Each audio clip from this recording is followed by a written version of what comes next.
because we're all spiritual beings having a physical experience. You were tricked into college? I think that was probably the most starstruck I've ever been. You have lived 7 lives? Yeah. Killing it. Creamers, what is up? My name is Jamieson Hill and welcome to Get Creamy, the Cream on Top show where we dive deep into the minds of cool people who do cool things. Today with us is Miss Katie Welch. Katie and I first met at Delilah's in Los Angeles where I was DJing and she was singing in the jazz band. I fell in love with her voice because why? How could you not fall in love with her voice? It's simply amazing. One of the best voices and talents and hardworking performers in Los Angeles. Today we cover a wide range of topics including quarantine life and how she is a motherly figure to her friends, the creative process, getting tricked into going to college, how she comes up with ideas for making music videos and creating music, working in fashion, and spirituality. I had so much fun recording this interview, so without further ado, let's get creamy.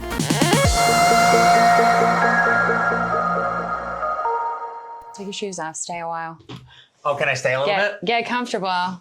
This is a nice little couch you have here, Katie. Thank you very much. I got it at the flea market, which is my home away from home. The flea market on Fairfax? Uh-huh. That is an epic place to hang out. It's a dangerous place for me to go though, too, because I collect and curate vintage. So. I can see that by your whole little aesthetic here. I love the book towers. First of all, thank you. They are. I get a lot of shade for those, so I appreciate that. Who would give you shade for this? My friends. Why? It's just not their thing. They don't read. Well, I'm like, it doesn't have to be your thing. It's my thing. I like it. Do you read the books? Some of them. Tell me about spirit hacking. Incredible book, actually. Shaman Durek. I'm obsessed with. He's a pretty well-known shaman, and there's a lot of amazing tips and tricks and tools because we're all spiritual beings having a physical experience, right? At least that's what I believe. Some people think I'm a crazy little fairy, but I discovered him on a podcast, and at first wasn't super into it. And then the second time I heard it, I felt like he was speaking directly to me. And I was like, who is this man? I have to find him.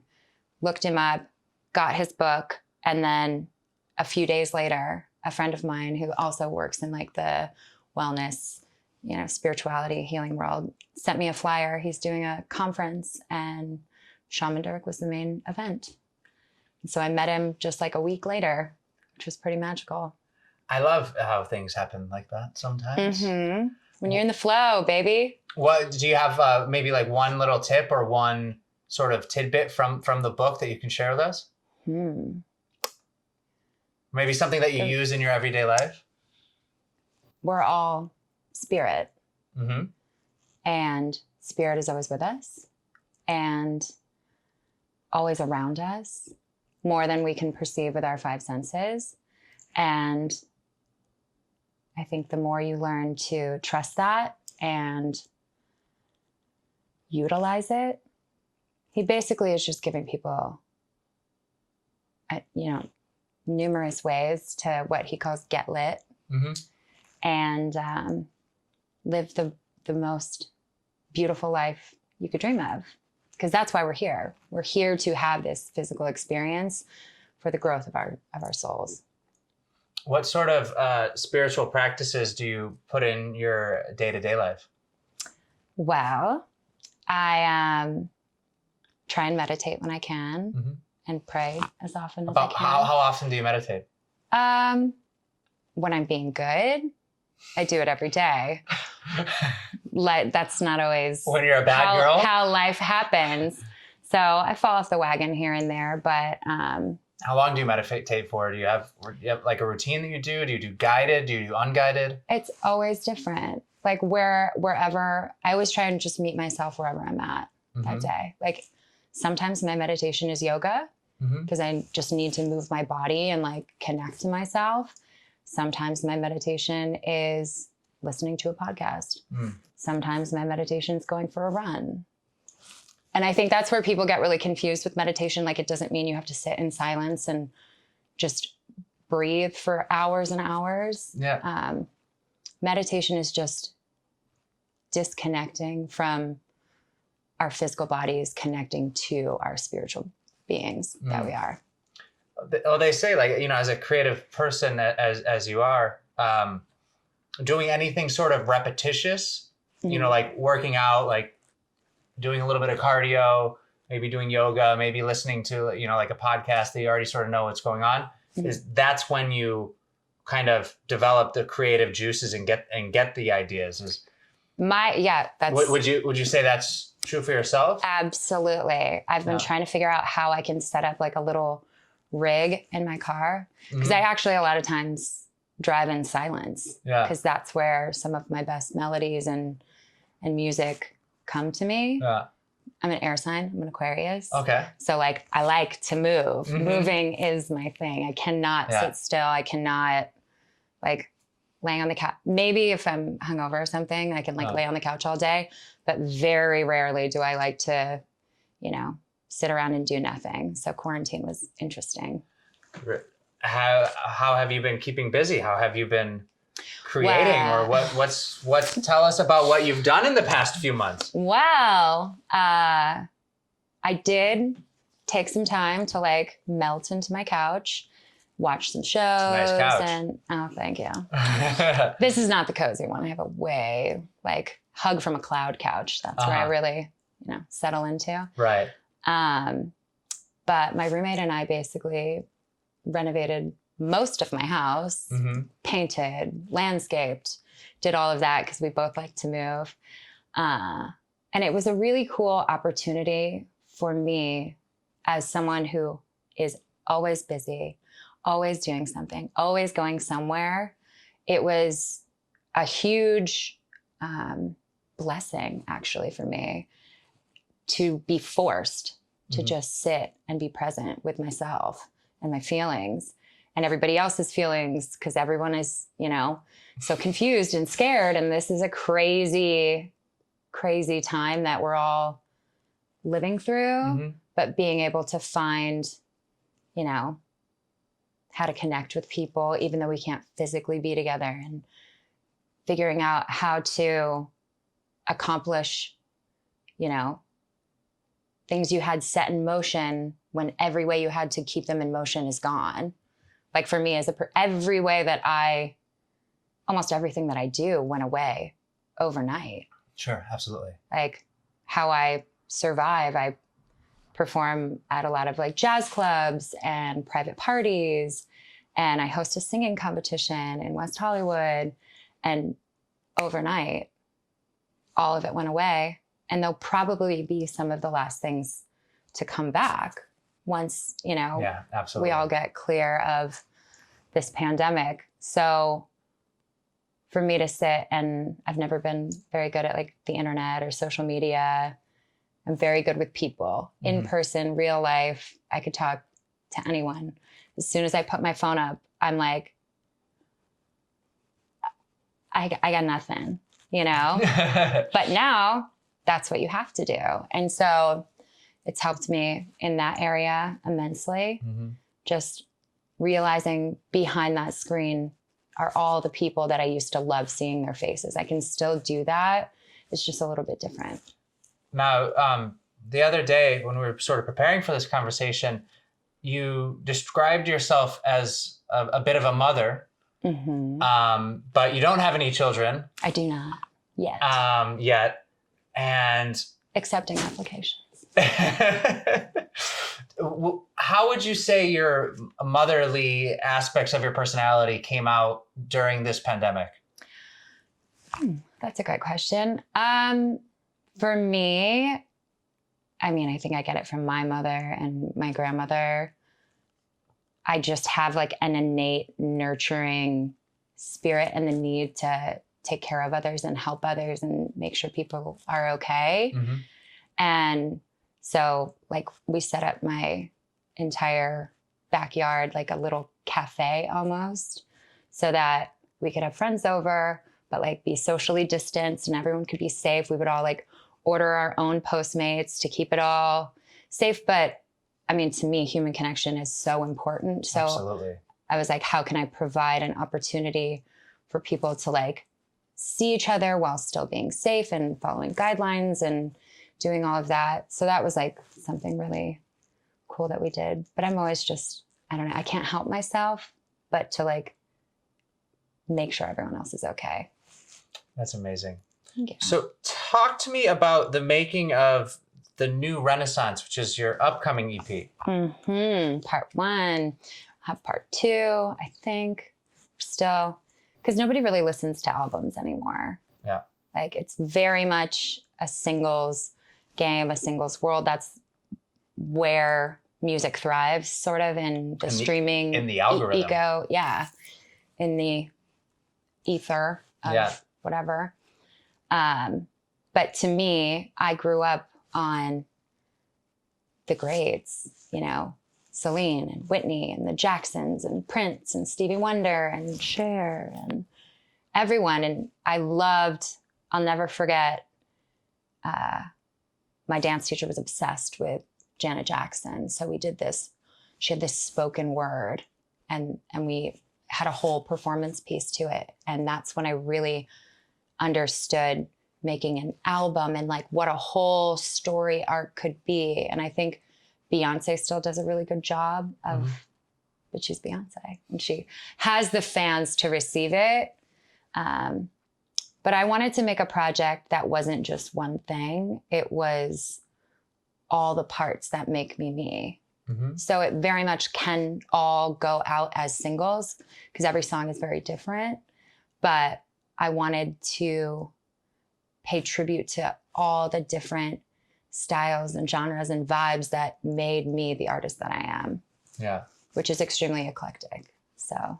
Yeah, you said, I believe that your influences include everything from classics to hip hop. Oh, yes.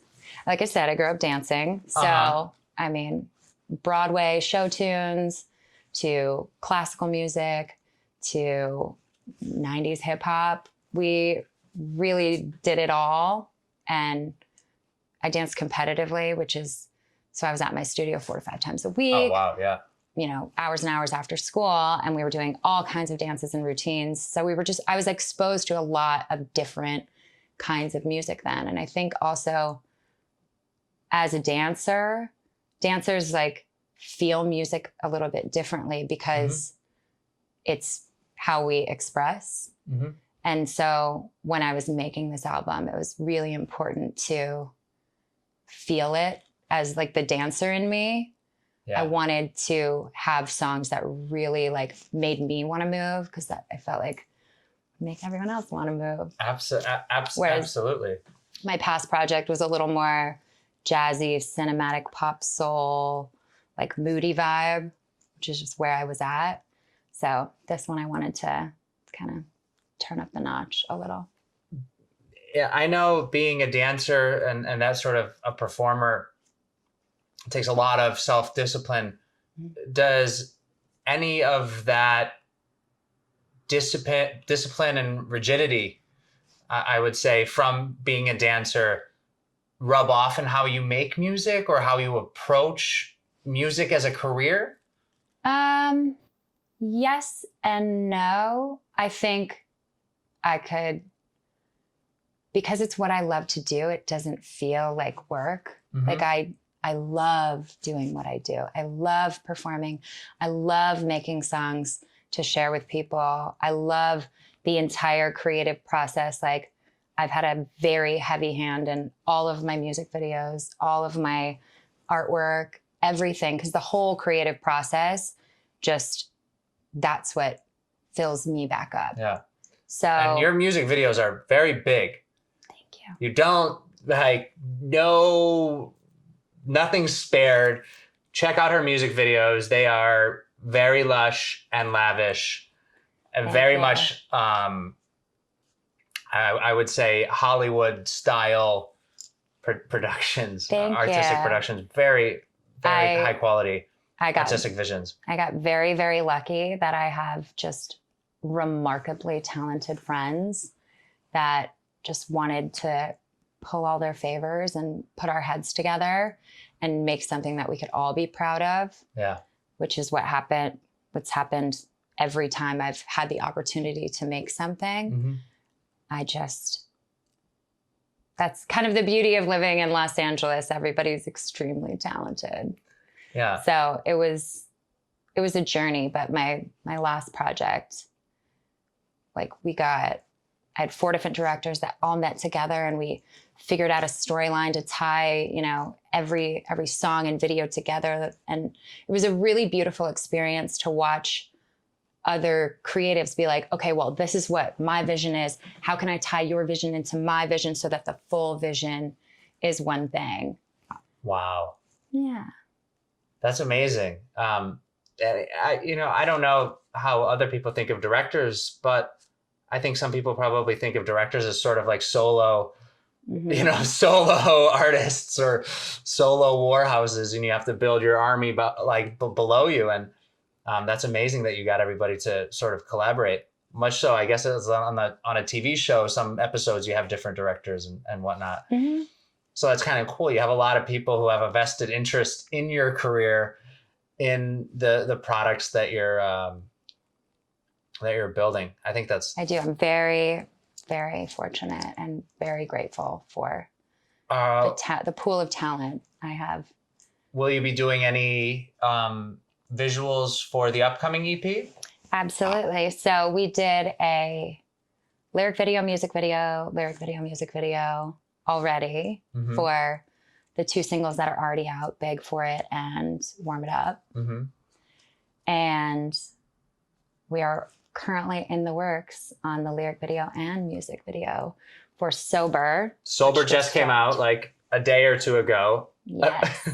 Whenever you're watching this, I don't know when that will be, but the video was probably going to be out by the time you're watching this interview. I hope so. Gotta have a quick turnaround. Turnaround time in LA is probably pretty quick, huh? I mean, I feel like turnaround time with everything now, because everybody has a phone and everybody has a computer, and there's just like, well, why can't you get it done? Do it now. Okay.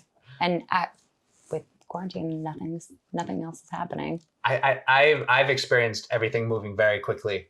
Mm-hmm. Even working with you on our Cream on Top showcase. Yeah. You are a rock star, and you seemed to work super quickly in securing our location and our partnership with the Lower Deck Sessions and Ryan, who runs that space, and my people pulling all of these strings to get tons of amazing artists to come film for us. Bravo. Thank you. Kindness is key. The music business can be very competitive, and the illusion that is brought upon artists is that you're all competing for one spot. And if you don't push everybody else out of the way to get yourself there, that you're not going to make it. And that's really just not the case, especially anymore. I believe that we rise by lifting others up. Mm-hmm. And there is enough seats at the table for everyone. There's not one seat for success. There's endless amounts of success if you're willing to work hard for it and share it with others. Yeah. Because most people, even when they make it to the top, they find it incredibly lonely because they've, burned a million bridges to get where they are. Yeah. And that's just something I refuse to do. I really admire the way that you speak about your friends and your artists, and how you pitched me some of the artists to perform made me so comfortable, even without almost listening to them. You're like, this is Ryan. She is incredible. Mm-hmm. She's absolutely incredible. You're going to love her voice. Oh my God, she's so good. Mm-hmm. And I think that's really important in life, to give back gratitude, to give back a little bit of compliment, to show the people around you that you care. I mean, that's a pinnacle point of my moral compass, is that we're all in this together. And so we might as well help each other. And I love supporting my friends, especially my friends that are talented. I'll be the first one in the front row, killing it. Because it's fun. It takes so much more work to be mean and angry and evil. That sounds exhausting. Just be kind. Just be nice. Yeah. It's like life is way more fun. Because we find whatever we're looking for. And like if you're looking for problems and you're looking for conflict and you're looking for, issues with people, you'll find it. The harder you look, you can find anything that you're looking for. Oh, you can always But if you're find the looking flaw. for, love and compassion and honesty and truth, like attracts like, and you'll find all of those things. Absolutely. So this is an interesting topic to jump into. Let's go. You were tricked into college? Yes. Tell me about that. I toured with a dance convention this summer before my senior year. And I was like, that's it. I'm going to move in with one of my teachers. I'm going to be a dancer. I was never confident enough in my voice, really, that, and I'm from Florida. Like that felt so wildly out of reach. Like how would I even get to, a record label and make all my music, and all of that stuff just felt very, very out of reach for me. But dance, I was like, I got this. Like, at least I can create and perform and whatever. And my parents were like, please just try college. Just go for summer school. If you hate it, then you can go be a dancer. And I was like, fine. So I went, and of course, I went to a very small school. I wasn't sheltered, but I certainly was protected, or just lived in a smaller reality. Going to college, I was like, woo, this is so fun. I love this. I lived in the same dorm as the whole football team. Amazing. Sounds like a great time. They'd like sneak me into the bars. Oh my Lord. A little bit underage. Huh? Right? They were all the bouncers. So it was like, oh. And so I was like, I love college. Ended up staying for almost 4 years. Almost 4 years. Almost 4 years. Okay. I joined a dance team in college, and that led to me kind of getting recruited to be the lead singer and dancer in this sort of like urban pussycat doll group that this woman, Royce Reed, was trying to start in Orlando at the new Magic Arena that they were building. And so I met her, and we hit it off, and we worked on this project for a little over a year. And it was, such a cool learning experience, because it had many evolutions in just the 1 year or two that we were working on it. Mm-hmm. Our like vocal coach that ended up being our manager at one point was this incredible woman named Sandra Lewis, who was on The Voice a couple years back. She's one of the most gifted singers I've ever encountered in my life. And she was coaching me, and she used to be Celine Dion's vocal director. And she's the voice of La Nuba, like the Cirque du Soleil show, like very acclaimed, well-accredited performer. And she was like, you got this. Like, you can do it if you want to do it. Like, I can hear it. I know you've got it, which was, I guess, exactly what I needed. Like those two women who had, been in the industry before for real and seen it and knew what it looked like, for them to believe in me and tell me that they thought I had what it took, kind of gave me that spark to jump ship and come out here. I knew a manager from Florida that was out here managing like young actors. Mm-hmm. And we got in touch, and he was doing like a boot camp for all his clients to like get them agents. And so he was like, come out, you stay with me, we'll get you an agent, and then you can go back and forth and finish school. And then as soon as I got out here, I was like, I'm done. I'm done with Orlando. It was a blast, but I'll be staying in Los Angeles. So I found a roommate, found an apartment, went back, packed up all my stuff, and was out here within like a month. So did you end up with a degree? I did not. You have any? I'm a huge advocate for education. I think everyone should have the opportunity to pursue a further education if they so desire one. For me, I felt like it wasn't super applicable. I'm a constant student of life. Mm-hmm. I'm always like into, like if you ask any of my friends, they're like, oh, what is Katie into this week? I'm always studying some different spirituality, some different like diet, nutrition thing. Like I got into plants over quarantine. I went from having no plants to having like 50 in my house. Okay. I'm always, because once I get into something, I'll dive in and like learn everything I can about it. Tell us a little something about plants. Oh my, plants are amazing. Do you have any They're the gift that keeps on giving. Any tips or trick? They're the gift that keeps on giving. So, do not overwater them. That's how I killed all of my first plants. So we did a segment with a shuffler in Texas, which hasn't come out yet, but her roommate sells plants. Nice. And so while we were there, like setting up the shoot, she's mailing these plants and putting these plants in boxes and taking them out of the dirt and putting them in like some sort of moss or something like that and shipping them. And she's like, yeah, I just made $1,000. And I'm like, for that plant?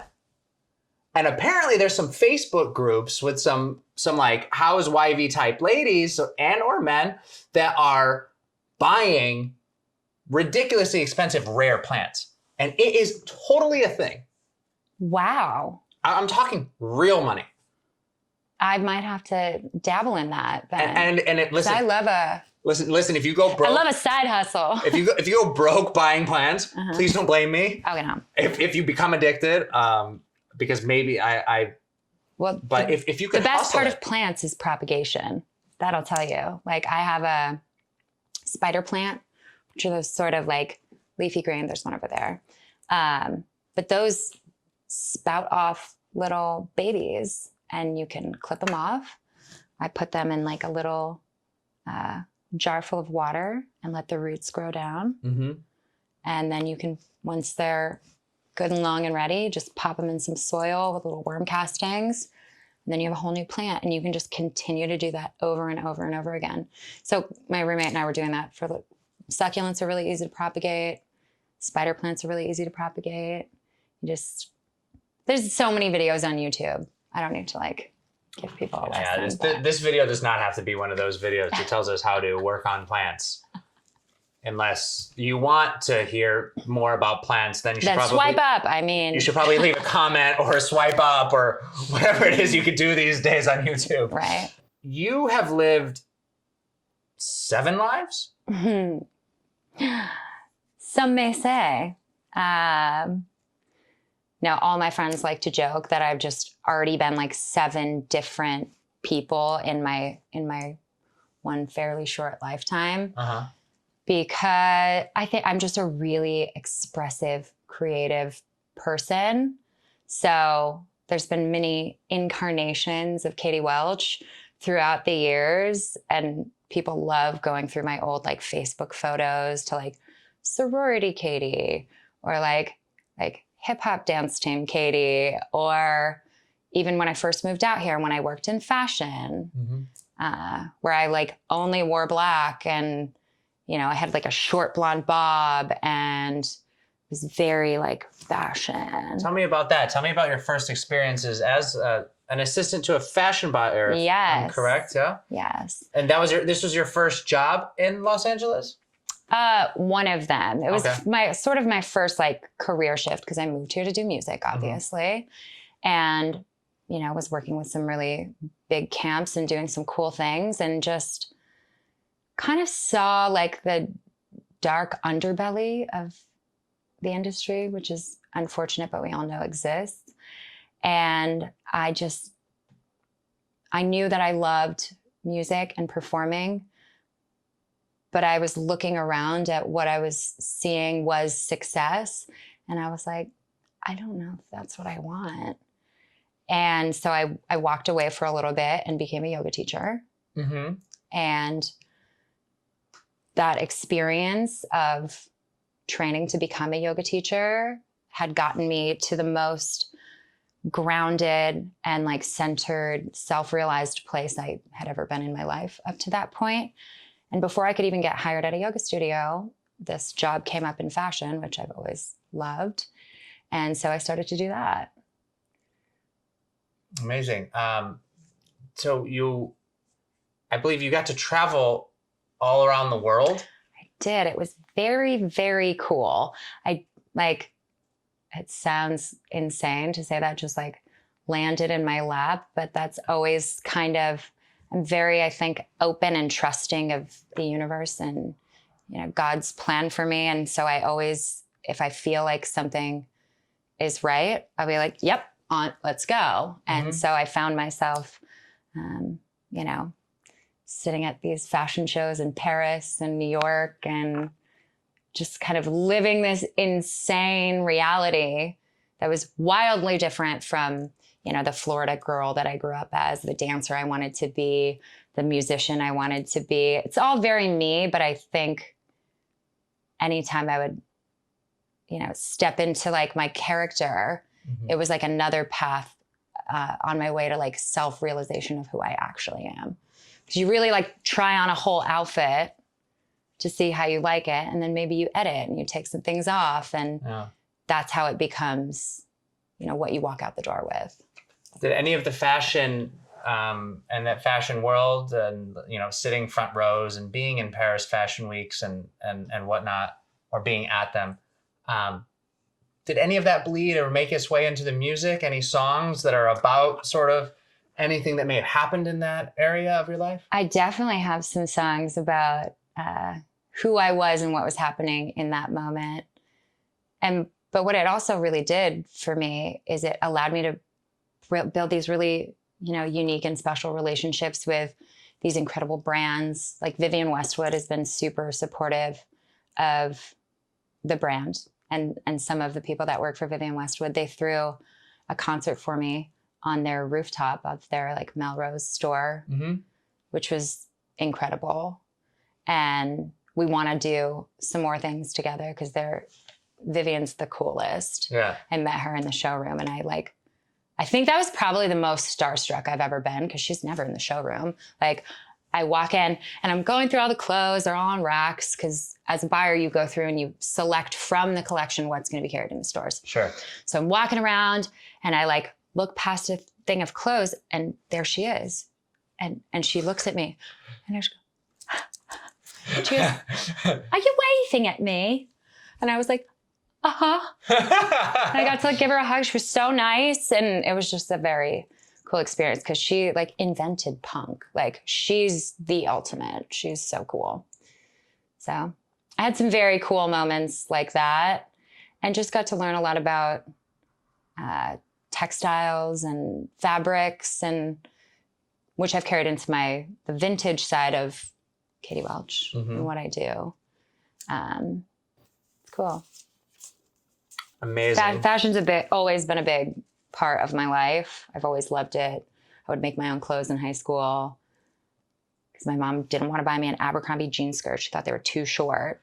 So I was like, fine, I'll go make my own. So I went and bought men's jeans at like Goodwill and cut them up and sewed them together and splattered paint on them. And I used to do the same thing. I used to take people's jeans. I would have them give me jeans, and I would like take a switchblade with like a serrated edge and kind of like tear them up and make holes and slits and whatnot. I had coffee dyed jeans. Ooh. Where I made like this sort of a pot of coffee or like a bucket full of coffee, and I just threw the jeans in there and I let them soak in for a week or two. That's how people have been dyeing fabrics since the dawn of time. Like there's no need for all the chemicals that we have in everything now. It's really unnecessary. No, I don't think those jeans ever got washed because I was too scared that the coffee was going to bleed everywhere, bleed out or fade, or they weren't going to be as cool anymore. I loved making clothes. Now I get to make t-shirts. Yeah. We designed this one. This is called a cream. This is the bottom half of our cream on top logo. Nice. It's kind of provocative. It is. Which is a good segue into our last questions of Tell me. Get Creamy. Shoot. What turns you on? Oh, personality. I'm so personality driven.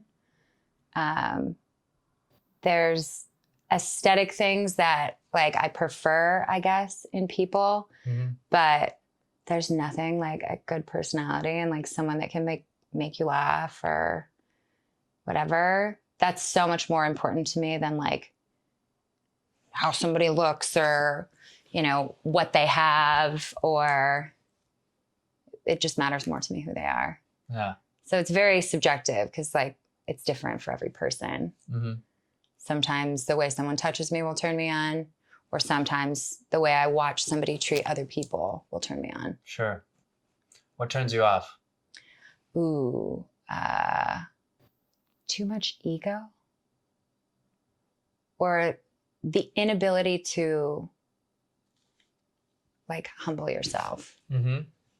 Someone who always thinks they're right. I'm always right. So like, that's just never going to work. What is your favorite word?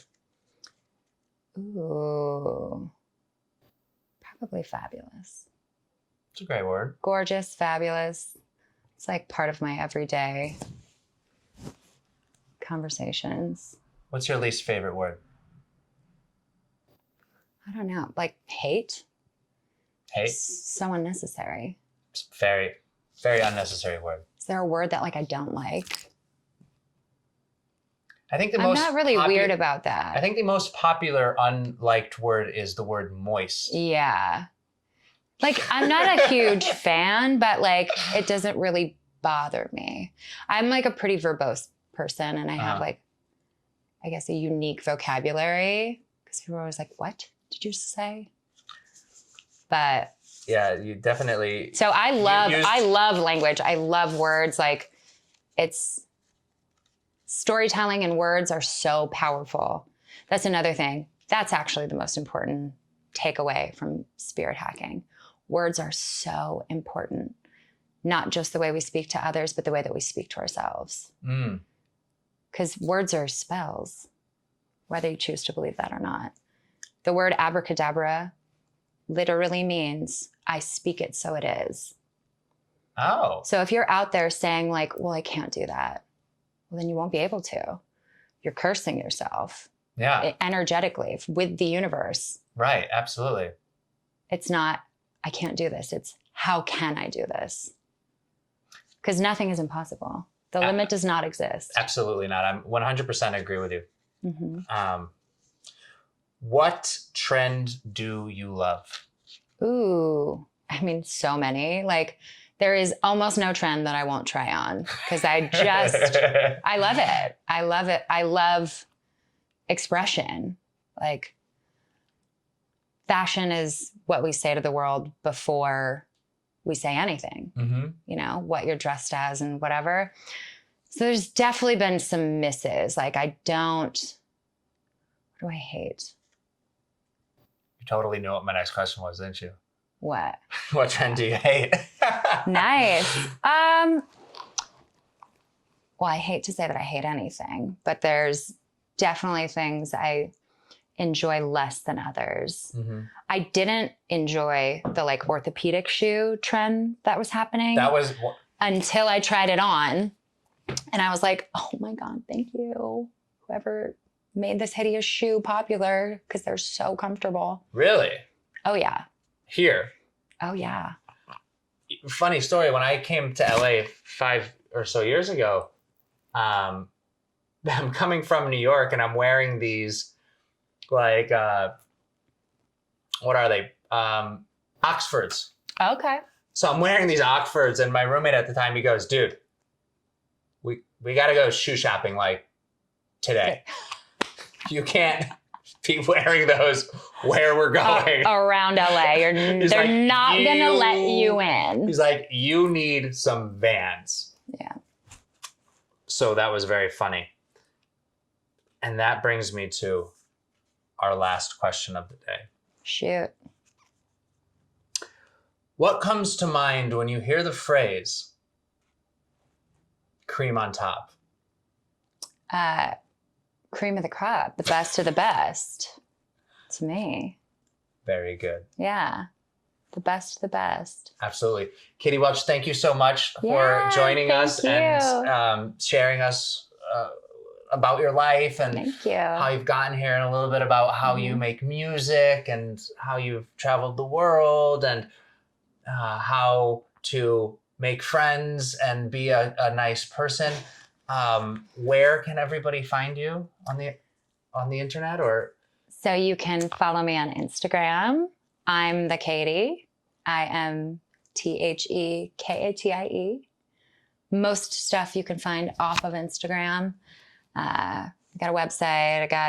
You can find me on Spotify, Apple Music, anywhere you stream, and YouTube, all over. I'm just all over the interweb.